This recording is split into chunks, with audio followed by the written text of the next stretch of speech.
Boa tarde, meu nome é Eduardo Guerreiro Brito Losso.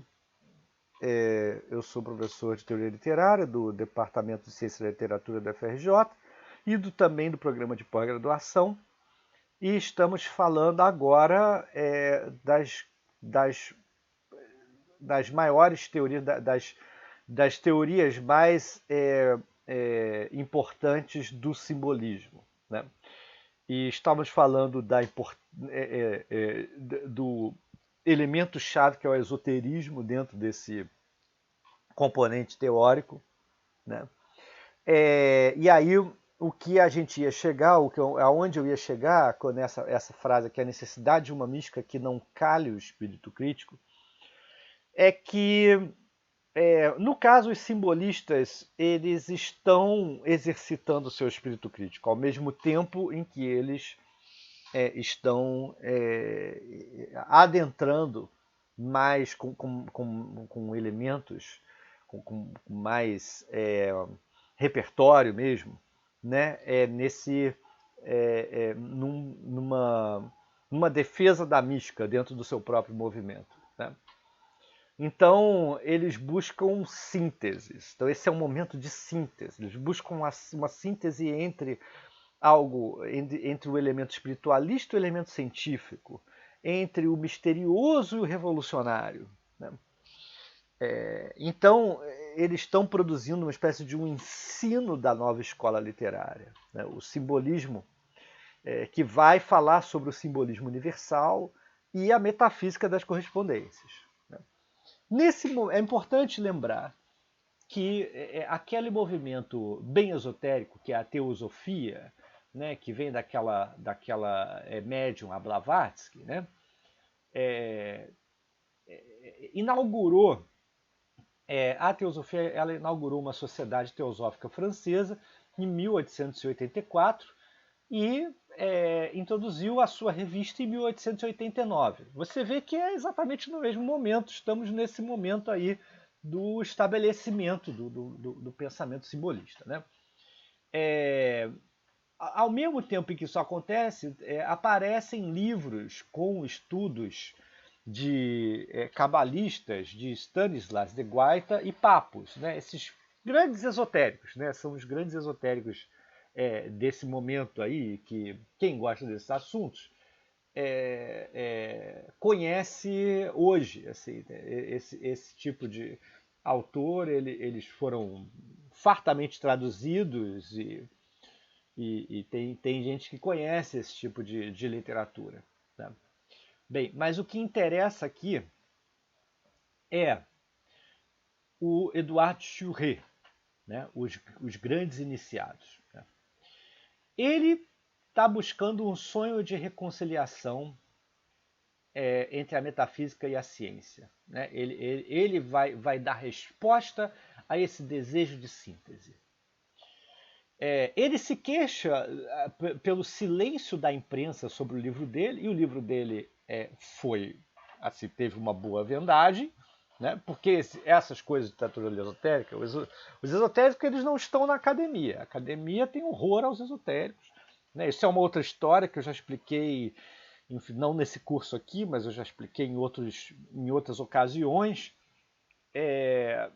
Isso é uma história muito interessante, né?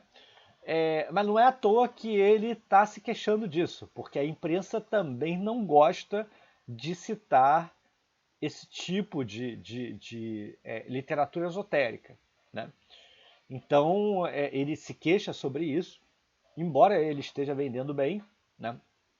E aí ele introduz nesse livro ele introduz a crítica a diferentes, né, campos, né, do poder.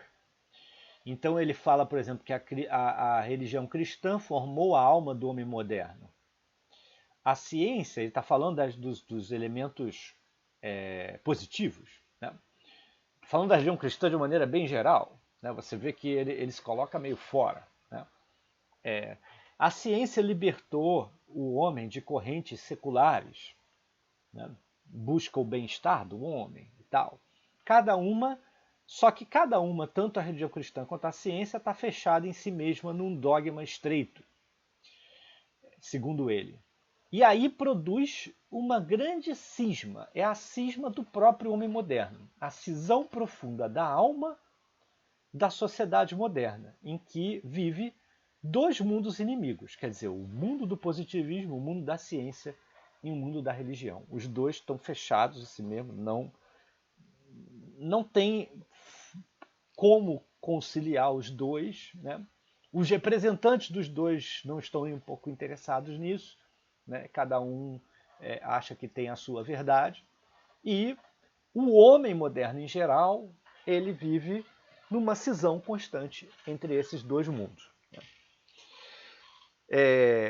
Aí essa frase interessante dele: desabituados de horizontes eternos, a literatura e a arte perderam o sentido do divino.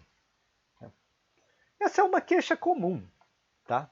No século XIX, né? E ele vai se queixar de que o positivismo é uma geração seca, sem ideal, né? Enfim, ideal nesse sentido bem abrangente da palavra. Vocês não precisam ficar irritados com o teor metafísico, afinal ele é um esotérico, ele é metafísico mesmo, é isso que ele é, né? Mas ele está apontando justamente a secura, né? Tanto da filosofia positivista quanto da literatura que advém disso, né? O naturalismo, né? Sabemos muito bem disso, sabe, né? Quem conhece Zola sabe como é que é o texto dele, né? Um texto extremamente descritivo, difícil de engolir, né? E não necessariamente tem aquele elemento de mistério que a literatura russa tem, né? Enfim, como aquele outro teórico tradutor da literatura russa introduziu esse pessoal nisso, né? Então ele está fazendo uma espécie de panorama, né? Você vê que ele está fazendo um panorama, que é um panorama que, se você for ver, você vai reconhecer isso em figuras que apareceram antes dele, e ele está dando continuidade. Novalis, por exemplo, no grande ensaio que ele escreveu chamado Cristandade ou Europa, né, que é um ensaio assim, que é um dos grandes textos teóricos do romantismo mesmo, né? O Novalis ele tá dizendo a mesma coisa, tá? No outro momento, um momento muito diferente, né? O texto é mais ou menos de 1778, 79, alguma coisa assim. E ele se queixa, né? Tanto ele toma partido do recolhimento do homem medieval, né? De uma espécie de um catolicismo medieval contra o homem iluminista e contra esse elemento que ainda não é positivista, o termo ainda não apareceu, né? Mas esse aspecto desmistificador, né? do cientista. Então o Novalis se coloca contra isso, mas depois ele tem um terceiro momento, ele faz uma crítica muito forte ao iluminismo, mas tem um terceiro momento do texto dele que ele busca a síntese entre as duas coisas, né? E que no momento da síntese o iluminismo ele vai se justificar. No momento do iluminismo mesmo ele não se justifica, mas no momento da síntese ele se justifica. E essa síntese implica a síntese desses dois elementos. Então isso acontece já em Novalis, entendeu? Isso era uma espécie de um repeteco, né? Um motivo constante de insatisfação também do nascimento do esoterismo propriamente dito lá no século XVIII, início do século XIX. Né? O pessoal propunha isso. Então essa queixa do Churré, ela não vem dele, ela vem de antes. Só que ele tem uma consciência que eu achei interessante, no texto e que ele localiza aí a cisão do homem moderno. Isso, para mim, tem uma novidade. Tá? Tem uma novidade essa consciência dele, né? De que isso implica, de fato, uma cisão dentro do modo de vida do homem moderno. Porque o homem pré-moderno ele não tem cisão. Ele não tem cisão. Né? Ele não tem separação entre ciência e religião. Né? A religião é a ciência. A ciência é a religião. Ponto final. Né? Com o homem moderno ele tem essa cisão. Hoje em dia isso pode parecer assim não muito interessante para muitas pessoas, né? Mas às vezes quando isso não parece, às vezes as pessoas elas não estão se dando conta da dificuldade que isso cria, né? No sentido até positivo mesmo, né? Que a dificuldade está no fato de que você se divide, entendeu? Uma hora você pensa com a cabeça na ciência, outra hora você pensa com uma cabeça estética, outra hora você pensa, né, mesmo que você não seja religioso, né, você vai ter que entender quem é, entendeu?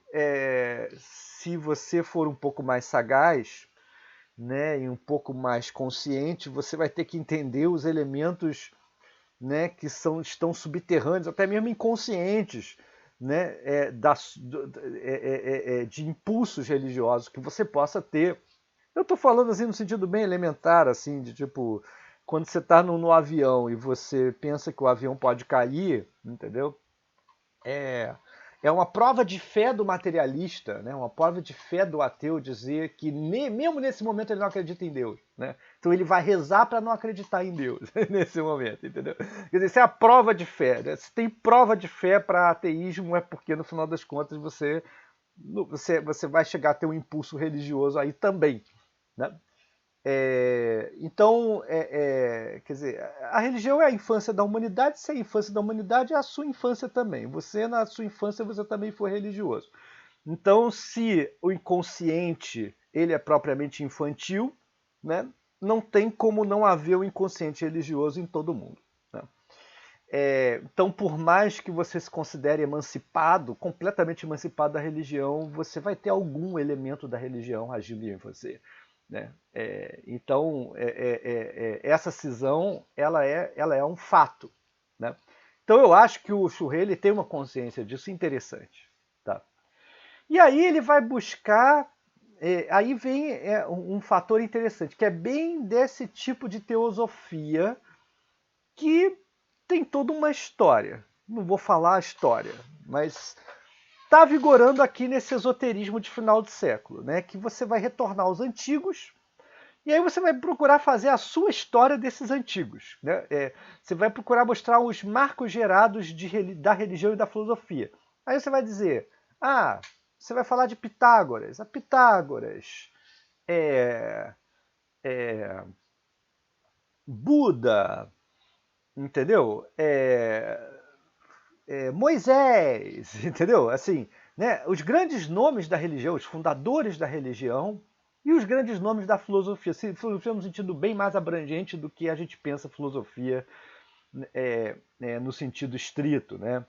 Quer dizer, Platão vai ser visto como uma figura de um pensamento esotérico, entendeu? Um pensamento gnóstico, melhor dizendo, tá? Né, existe um platonismo gnóstico, né, uma tradição longa disso, que vem dos próprios neoplatonistas, no final das contas. Né? Enfim, aí ele vai falar da antiguidade e da continuidade que ela tem nas suas verdades e da sua unidade essencial. Você vê que esse tipo de coisa já é bem da ingenuidade de um pensamento perennialista. Né? Existe uma filosofia eterna que constitui o liame primordial entre a ciência e a religião. Então você pode superar essa cisão aqui, tá? Com a filosofia eterna que estava dos antigos e que foi retomada por uma contínua transmissão geracional dessa tradição que você vai encontrar, entendeu? Do Pitágoras, passando pelo Platão, entendeu? Pelo Plotino, e pelo entendeu? E por aquele século II depois de Cristo que você vai ter, né, o Hermes Trismegisto e etc, entendeu? Apuleio, e aí, entendeu? Você vai ter assim uma tradição ininterrupta, entendeu? Como se tivesse uma sociedade que sempre tivesse iniciados, que sempre tivesse rituais e iniciações, e que sempre alguém tenha sido iniciado por um outro e tal. Isso é típico dessa mentalidade esotérica, né, que encontra aí continuidade onde não existe, né, em termos assim de de uma história mesmo, né? Assim, em termos históricos, a gente não está interessado em continuidade, a gente está interessado em descontinuidade, né? Eles não, eles estão interessados em continuidade. E aí tem essas frases aqui que são interessantes, né? Os abismos do inconsciente. Você vê que a palavra inconsciente ela está sendo utilizada por esse pessoal, né? Os abismos do inconsciente se abrem a nós mesmos, mostram-nos o vazio, grufa, de onde nós saímos, e as alturas vertiginosas para onde nós aspiramos. Então você vê isso que eu falei num outro vídeo lá atrás sobre o fundo da alma, né? Esse motivo da equivalência do mais alto com o mais baixo, né? Os abismos conscientes se abrem a nós mesmos, mostram o vazio de onde saímos e as alturas vertiginosas para onde nós aspiramos, né? Então o mergulho no abismo e a ascensão celeste se equivalem, né? Eu mostrei esse motivo aqui, né? De elevação e, e, e, e, e mergulho. Né? O imenso sopro de esoterismo inconsciente atravessa as artes. Né? Então ele como um poeta, ele está na fronteira entre os dois. Então ele pode dizer que as artes elas estão mostrando o frescor dessa verdade, que essa verdade esotérica ela está surgindo, né? E aí é interessante salientar aqui que o capítulo do William James, que o William James escreveu sobre mística, né, esse livro clássico dele, que é de 1900 ou 1900 e pouco, enfim, que é nessa virada aí do século, né? Ele é um exemplo dessa atmosfera mística do fim de século, né? Não é à toa que ele cita figuras como o Materlanck, ele cita a tradução do Materlanck faz do Rusbruck, né? E ele, enfim, ele cita os livros que estão sendo apresentados, que o pessoal está lendo, dos Upanishads e da tradição Vedanta hinduísta, né? Ele cita esse tipo de coisa. Isso daí era a atmosfera do fim de século. Inclusive ele cita a teosofia, ele cita Blavatsky também, né? O William James ele está nesse pacote, assim, ele está pensando sobre esse pacote. É claro, como um filósofo e um psicólogo, né? Está pensando à distância, assim. Né? E aí eu já falei do Novalis aqui. Né? Agora vamos para o Van Nor, George Van Nor. Esse foi uma figura um pouco menor do que o Chouret e o Charles Maurice, mas é uma figura interessante. Ele escreveu um livro chamado Art, l'art symboliste, com um estilo bem... aquele estilo do René Gilles, entendeu? E do Mallarmé, um estilo anfigurítico, né? Sibilino, tem bastante afetação, né? Mas ele salienta o papel do esoterismo na renovação literária. Você vê que o nome do texto chama L'art symboliste, mas ele coloca como elemento central o esoterismo para a arte simbolista. Né? O objetivo da literatura simbolista, marcar analogias miraculosas. A analogia está no centro. A busca de afinidades positivas em fenômenos heteróclitos na aparência. Né? Aquilo que a gente falou para o Gides vem depois disso aqui. Né? Aquele texto do Gides vem depois disso aqui. O Gides está sendo influenciado pelo Van Nor. Entendeu? Isso está claro. Né? É claro que isso daqui está todo mundo pensando assim, está todo mundo pensando em termos analógicos. Mas esse texto aqui, ele vai mais fundo nisso. Né? O simbolismo religioso é um tesouro infinito de aspirações poéticas.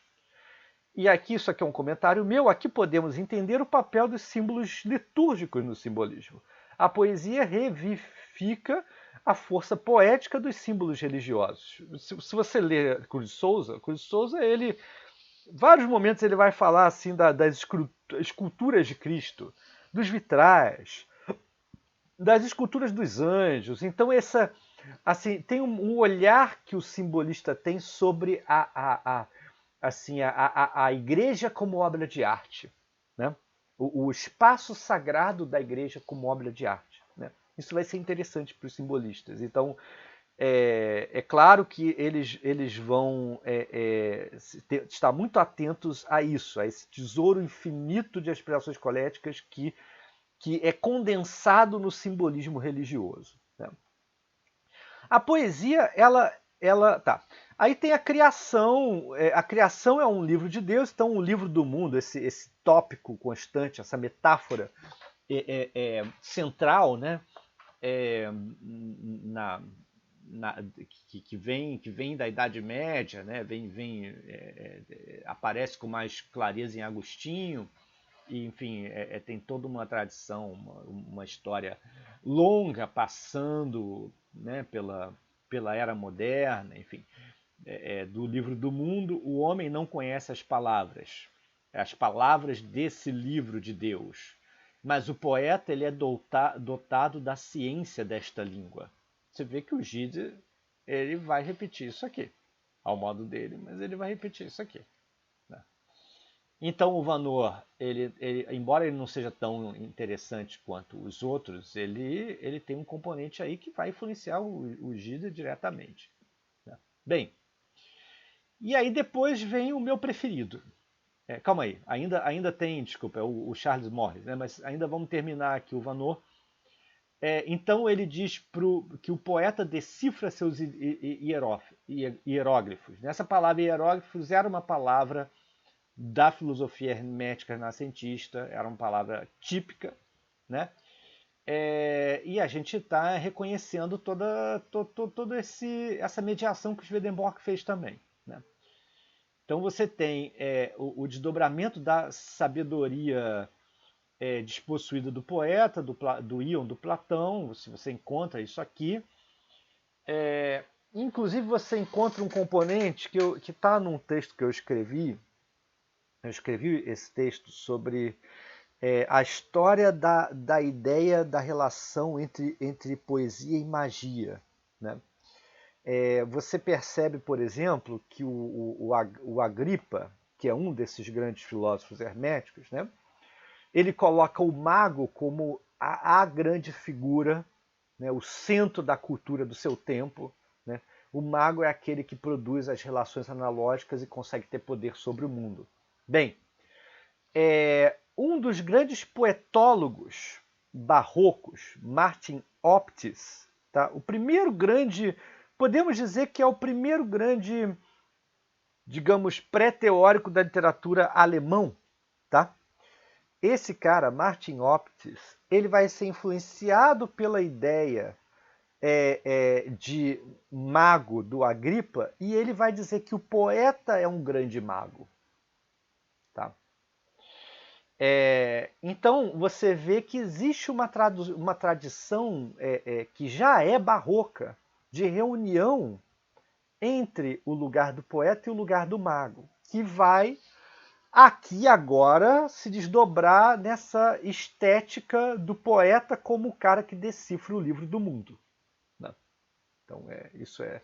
E que também está ligado àquilo que eu falei, que o Nicolas Largier falou naquele vídeo lá atrás sobre o fundo da alma, que ele falou que o tropo místico do fundo da alma ele vai sair desse lugar que está dentro da teologia, né? Porque os textos místicos eles estão dentro da teologia, ele vai sair desse lugar da teologia e ele vai entrar no lugar de uma apreciação da natureza. Primeiro, dentro do hermetismo, primeiro dentro do renascentismo, que é uma ambição de construir um sistema cosmológico complexo. Depois vai entrar no âmbito estético mesmo, vai entrar na poesia de Silésios, né? E vai entrar na estética filosófica. Então você vê que toda esse background histórico ele é um fundo subterrâneo de como o Van Nor está introduzindo esses conceitos, né? Essas ideias. Né? Então, você vê, o simbolismo ele está tomando consciência da sua descoberta com esses autores. Né?